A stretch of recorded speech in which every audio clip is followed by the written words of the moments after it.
Do more by doing less. With me, Charles Alexander, for small business owners, startups, and busy folks. How'd you come up with this, by the way? How did you come up with the helping overthinkers and overdoers live compassionately? Because I love it, but what where'd you think of that from? Well, it's because of, like it's like I'm thinking about, like, exactly where, and when I say, like, perfectionists and people pleasers, people can identify with that, but they don't know how it shows up. Oh, So when I think about, like, I see a lot of overthinkers, I see a lot of overdoers, and also Heather McMahon, she says I'm doing the most and the least at the same time. So I was just thinking, like, yeah, like, overthinkers, overdoers, like, that's what my people are doing all the time, like, that's where they're getting stuck.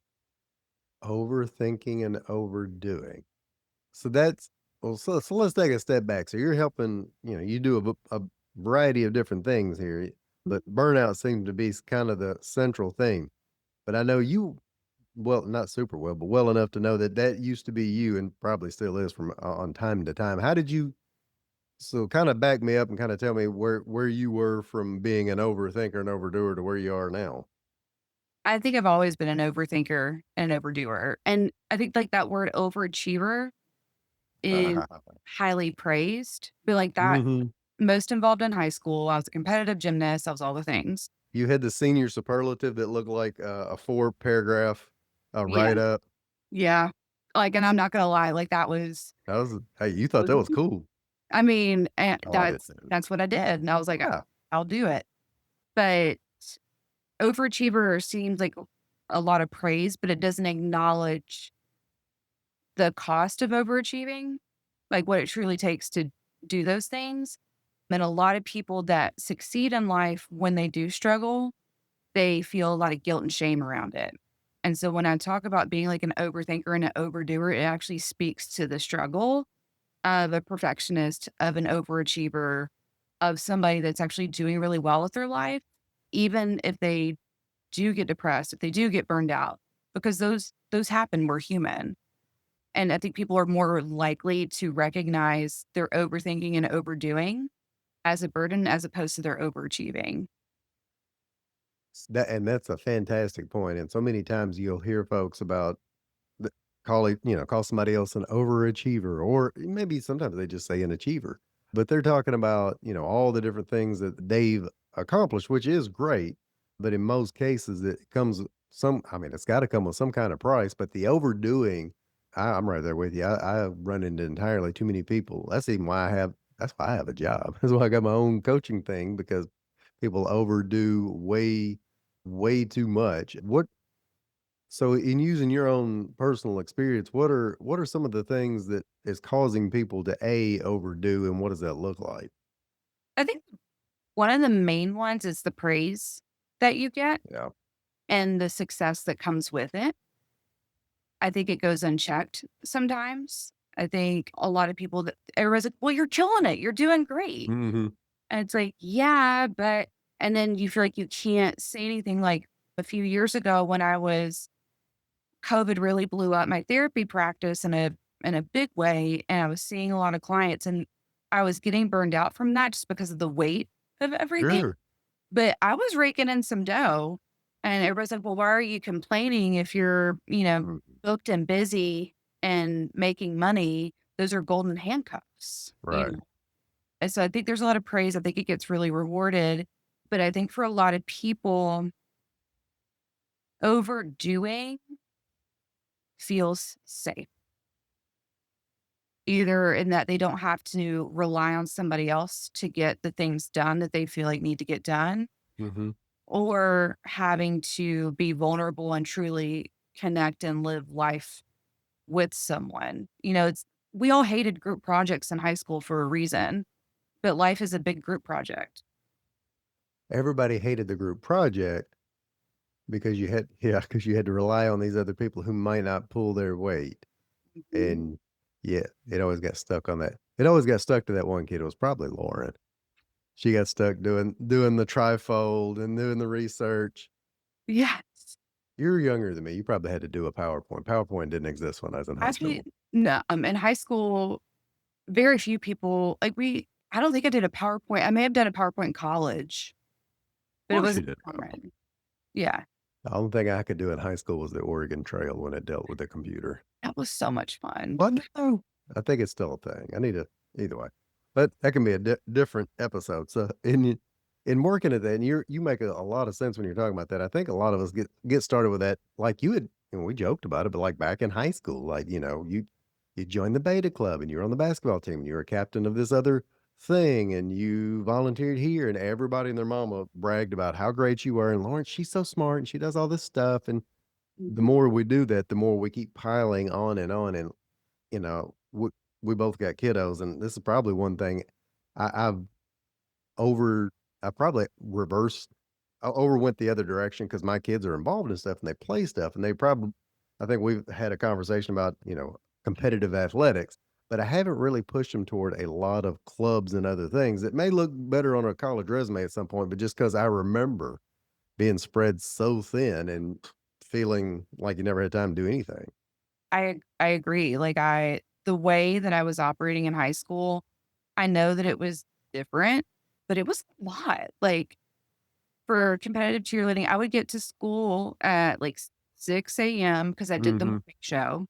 Then I would do a full day of class and whatever clubs and stuff, and then I would do a 2.5 hour cheer practice, and then I would change on my way to work, and I would work a part-time job, like, all in a day. Gosh. But but nobody checked me. Nobody was like, "Hey, you good?" 'Cause They're busy, they're not in trouble. they're not in trouble, Yeah. she's doing great, all of that. But another thing too, and I'm just now realizing this for myself, I stayed an overdoer because that's how I made connections. And What does this that mean? I was always a little socially awkward, like, growing up, and so it was easier for me to make friends and to stay connected and to invest in people if there was, like, a mutual activity to do or if it was arranged, and I kind of, like, knew, "Oh, well, at gymnastics, I get to be gymnast Lauren," or in SGA, I get to be SGA Lauren, and so there Sure. wasn't it was a way for me to feel connected to people in a less vulnerable way. So that way it gave you you had a little like a little personality profile you would try on before you did each one of these different tasks, and that so fast forwarding it to adults and, anybody listening, watching, Lauren is, she does keynotes, she's a therapist, she has her own. Don't let me forget. We're gonna come back and talk about your really cool planner. She has her own planner, has her own thing that you can use and buy. But we're talking about this as adults now. So you fast forward past high school, you fast forward past college. One of the things I think we're most guilty of, and I still do this, even though I make fun of it, which is idiotic. Like I can say, "Hey, Laura, what you been up to?" "Hey, Charles." They're like, "Well, I've just been so what?" Busy. So busy, we're just running around, and we wear it like this weird badge of honor, which Mhm. we would never do in any other aspect of our life. Like if it was health and wellness, like I've just been eating all day. I don't exercise at all. I mean, you'd sound like a lunatic if you said that. However, though, when we get older, I've just noticed, like, the older we get, the more open we are about our ailments. So it goes from, like, being busy to, like, "Well, oh my gosh, this back pain." Like, Like "Oh my gosh, I just keep like, my hair's gone Th gray." Like, this bursitis, I tell you what, wow, this is now we've been trying this drug now, we go to this doctor, you're right, but it's the same level, but it just just changes over the years, so, like, yeah. right now in the season of life, as they'd say in church, which drives me crazy, but, like, right now, my kids, they're in all the activities, and they're teens and preteens, and I'm doing my Mhm. own coaching here and doing my own coaching there, wife's got her own bookkeeping practice, so while we are, quote, unquote, "busy," that's I don't so work how do you help people figure out that they're A, too busy? What kind of work do you do with them to start figuring out what they're too busy with or what I'm saying all this knowing that leads to burnout. How do you start helping them on the front end? Well, for me as a therapist, the big thing that I try to do is get a read for how they present when they talk about something. If they kinda have this, well, I have this, I'm part of this book club and I go every week," and if they start to feel very burdened, or they come across that Yes. way, I'm like, "Well, what's that about?" "Well, why do you keep doing that?" Because it's in those areas where our people pleasing, our overthinking, our overdoing starts to show up because we all Mhm. carry these rules. And so when it comes to addressing somebody's burnout or their perfectionism, I always start with like, what are the rules? What's in the driver's seat? Because the antidote for that's going to be your values. Like, what values are you leading with? And if somebody said, well, my value is productivity. Is it that? Like, Hmm. productivity is nice, but also productivity that's a means to an end. Like, that's a means of getting Right. somewhere. That's not an identity. Right. So, like, you can value collaboration. You can value contributing. Like, I'm a giver. I want to contribute to others, so that's why I'm busy. Um, a lot of times we don't know why we're doing half the stuff we're doing That's a because no, that's right, because somebody asked us to, or we just thought it was a good idea. And I'm I have been trying to say more lately. Every time you say yes to one thing, without failure, you are 100% saying no to something else. And people, well, I can just squeeze it all in. Something else is going to take the hit. In a lot of cases, it's either our sleep or going to the gym or just being quiet for a minute with your thoughts. yeah, because for most people that are and there's different types of burnout. The type of burnout that I speak to, again, goes to that overthinking, overdoing, speaking more to that really busy, can't really rest type of burnout. You can be extremely depressed on the couch every day and burned out, but Yeah. that's usually a byproduct of all of this.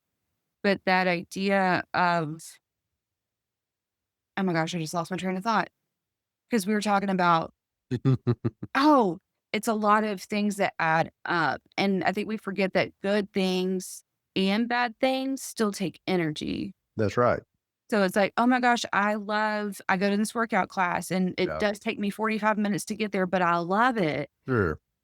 And that was, like, actually for me, I love doing bar 3, but the location is, like, 30-ish minutes away. That takes out an hour of my day, and then it's an hour-long class. And so that's 2 hours out of a Sure. day of something that I really enjoy, but the way that it's fitting into my life is that it's not fitting.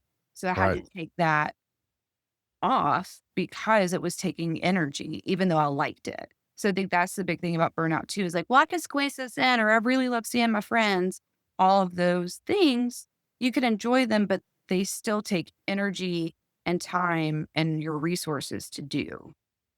Yes, 1,000,000%. And so that's one of the reasons I think this year, and I don't think this year, as silly as it sounds, I've pledged not to read any new books.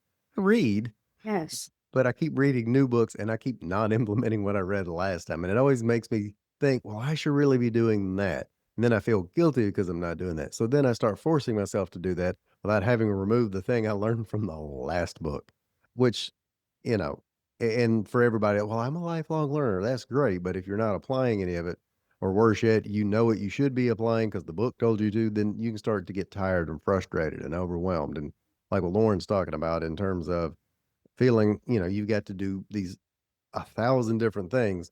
So that makes me wanna come back to one of the original things you talked about a few minutes ago. You're asking people on the front end, what are their values? Do you have any advice for the rest of us on identifying values? Yeah, like, so whenever I talk about values, it comes from the type of therapy called acceptance and commitment therapy. And I actually have like a worksheet and webinar on that, trying to figure out how to get that more public. But anyway, that's for another day. That's another thing to do. It's another thing to do. So I'm going to set a boundary around that and just say you can Google ACT, ACT values list. Okay, It gives you, there's a full exercise. You can print it out. It's free, but it has this list of like 50 words and you can go through and you rank them. And then you kind of just keep eliminating until you get down to a core 3 to 5. okay, And some people, it's kind of like intention setting. I don't believe in resolutions. I do believe in intentions or values because those can be an umbrella for what you change. So this is actually what happened.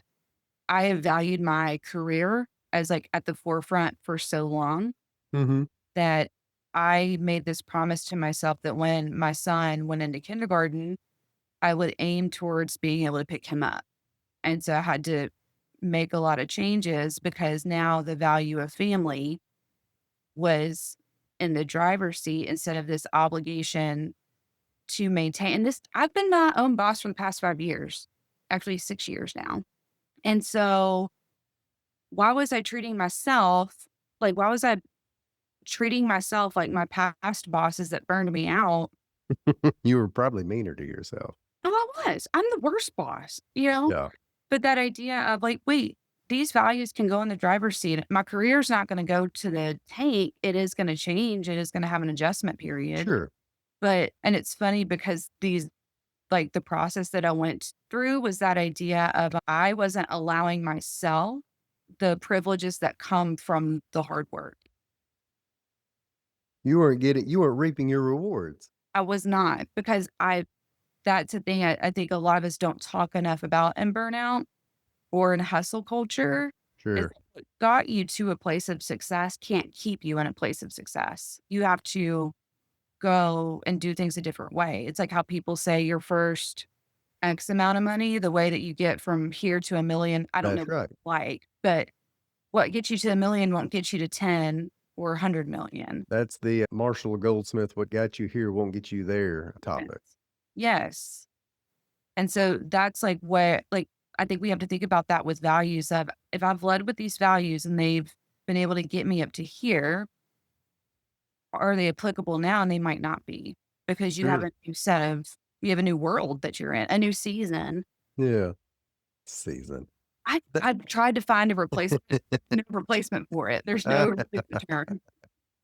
That's alright, we'll keep it around for a season. Hell, anyhow, but that so, yeah, that and I'm not plugging myself, that's one of the reasons I have a time freedom community is because I have so many different entrepreneurs that from whatever, 5, 10 employees down to solopreneur because they're still trying to operate the same way they did day 2 where they're trying to do whatever, be all things to all people, say yes to everything. And they're Mhm. at a point where they're actually making a living, but they're not going to pick up their kid as Lauren is because they just can't figure it out. It's right there for them, but they need to be in a community of other people that can kinda see how that's working.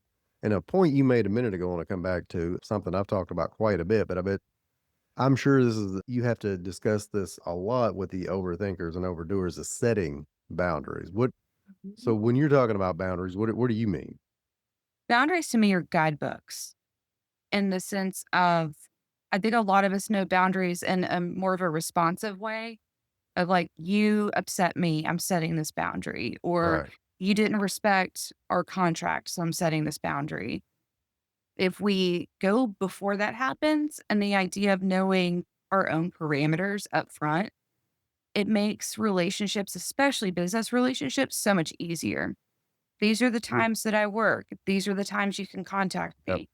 I am not reachable from this time to this time. And setting them is the fun and easy part. Maintaining them is the hard part.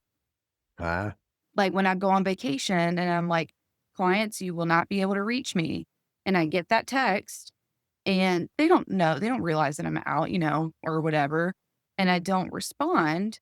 There's discomfort in that. But I'm like, wait, I told them I wouldn't respond. So I have to keep that boundary or else it's nothing. So to me, boundaries are more like preferences or non negotiables that you have up front that you can openly share so that people know the best way to interact with you. and people will respect boundaries, but only if they know they exist, right? Right. And I think a lot of us don't do that either because we assume the best in others. We assume that everybody's going to do life the way that we will, or we want to assume that. And then it doesn't happen. They're like, well, why are they calling me at 10 o'clock at night? They don't know. Yeah. They Did you don't tell them know. not to? Exactly. And I was the worst at that. So like I had to learn the hard way that if people don't know my boundaries, if I don't set those boundaries in the moment, then that's on me. And I've used a dozen different examples working, it's not just entrepreneurs, but specifically entrepreneurs that think that their clients need them to be available 24/7, and in very rare is that the case. I mean, like Valentine's Day tomorrow, so I'm probably gonna go to Crumble Cookie. Yeah. And if you go buy a crumble cookie at midnight, it's not open. And I'm probably not even mad about it because they have hours and I respect those hours. Or better yet, if I order something from Amazon, I don't expect Jeff Bezos to deliver it. It's just going to be a brown box that shows up on my front porch. I'm not expecting the owner to white glove every single solitary aspect of a transaction. And gosh, in several areas, especially coaching, I've run into this, but even like I have a business creating explainer videos, 90-second cartoons. I If I'm not careful in setting boundaries there, I had one dude that would blow up my phone. I never give out my personal phone, but I gave it to him like an idiot. And he blew it up all weekend while I was at my kid's AAU tournament, asking me to fix something and flip it back. Flip it back. It's a term that I hate now. Can you flip that back? Like, no, dude, you asked for, you know, 10, 3 hours worth of work. I'm not flipping it back. So either way, but sorry, I went off on a tangent on your topic. What about personal boundaries within family or wherever else? I mean, that's where it gets complicated because it can feel personal. And I think different generations have different exposures and Oh, yeah, they do. experiences. And so that's like where I think it gets complicated because a lot of us think that boundaries are punishment when like boundaries are relationship preservers. So if I tell my friends, I talk for a living, whether on a podcast, Mhm. honestly, to my clients, please just text me. You know, if you wanna catch up, text me or let's figure out a one-on-one, or a time for us to get coffee. I Sure, don't do well doing chit chat, especially at home because there's 20 million things going on. Even a voice note works for me. sure. My friends know that about me. So if they keep calling and then they get upset with me because I don't answer, it's like, if you need a phone call, text me and tell me what's going on. And then I can, make sure I go run some errands so I can be on the phone while I do that or Yeah, go on a walk. Like, it's that idea of, sure, we'll have to compromise, but it's that idea of I have to respect my time first. And again, yeah. one of the bigger hypocrites when it comes to this, but like with families and holidays and stuff, like it is inconvenient to hold your boundaries. It is, and you can be flexible with them around certain periods of time. Holiday is a great example, but Mhm. if you've told your mother-in-law not to pop in during the middle of the day unannounced, and nobody's ever told my mother-in-law that apparently. That they'll respect it as long as, you give a little leeway, a little rationale to it, and the folks in your life that don't respect your boundaries, you got a whole 'nother set of issues to work on. Yeah, and that's like where that's why I said like different generations have different exposures to that. I think, we give some people a hard time, but that's because they never I think for a lot of people they didn't have the choice of holding a boundary. And I think if we think about hustle culture and burnout culture, we're undoing generations Yeah, and generations of being in survival mode. Like literally depression era. yeah. Like you couldn't boundaries did not exist in the depression era. You know what I'm saying? Yeah, the And original hashtag hustle and grind. but hustle to survive. Right. But we're not in that. And No. so, but instead of carry, that's actually a really great example of like context. Boundaries didn't exist in the depression era because we were all literally trying to survive. As life has evolved and as technologies have come in and all those things, and there's more flexibility with work, we can't carry the attitudes of depression era when we have all these resources at our disposal. That's right. That's right. We live in the day and age of the Jetsons, and we're ruining it. Yes.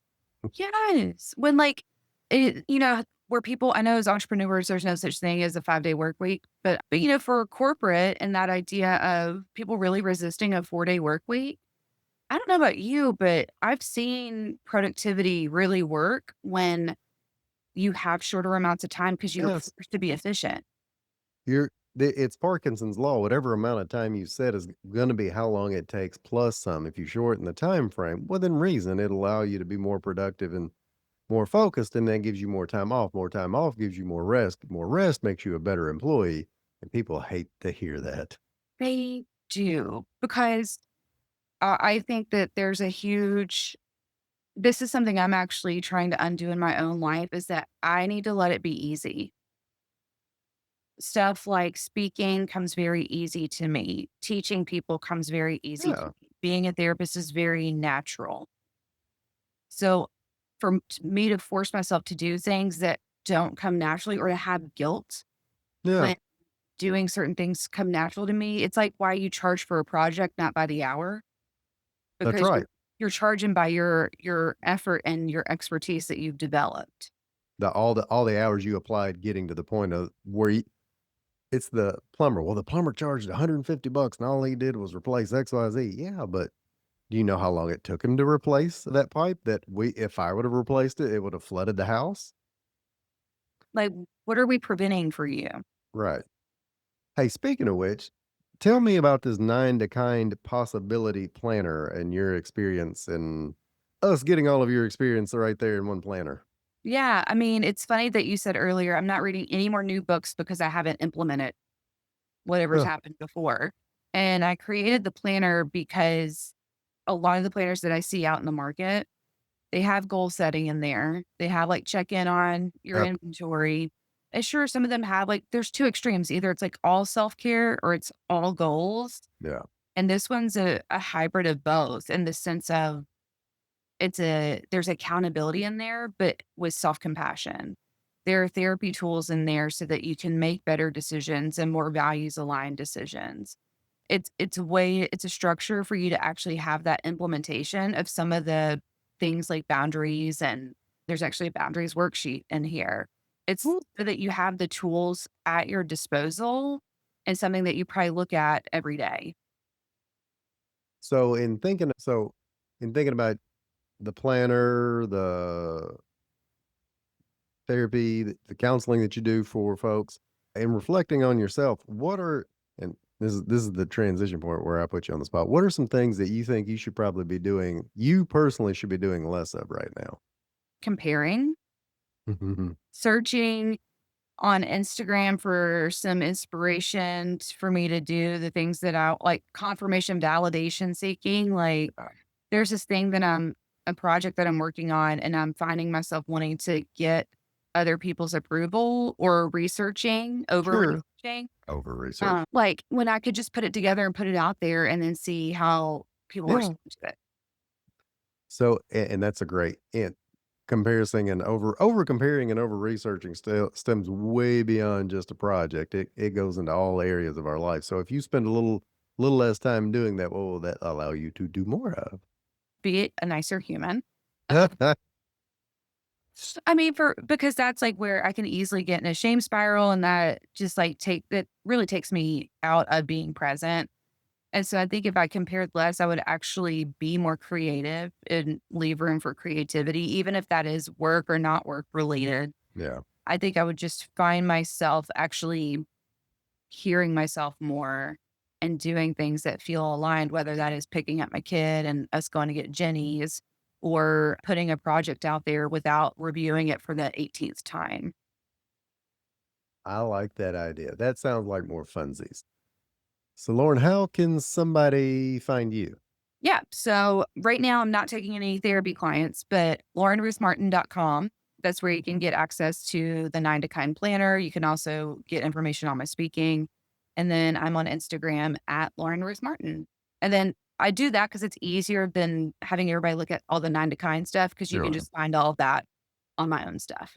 I like it. It's all in one-stop shop. Yeah. Lauren, thank you so much for coming to hang out with us, and I've taken a lot of notes. Thank you for having me. Bye. Bye. Don't take off just yet. I've created a new program just for you. Join the Time Freedom community for entrepreneurs that want to work on their business instead of in their business. If you'd rather spend more time with family, friends, traveling, exercising, having the time to do what you want instead of, I don't know, putting out never ending fires, tackling another to do list, and checking email at 9 p.m., then go to my website, yourcharlesalexander.com. If you've created the income you want but don't have the time freedom you deserve, then this is for you. And as always, if you don't, an angel may actually lose its wings. True story. Have a great day.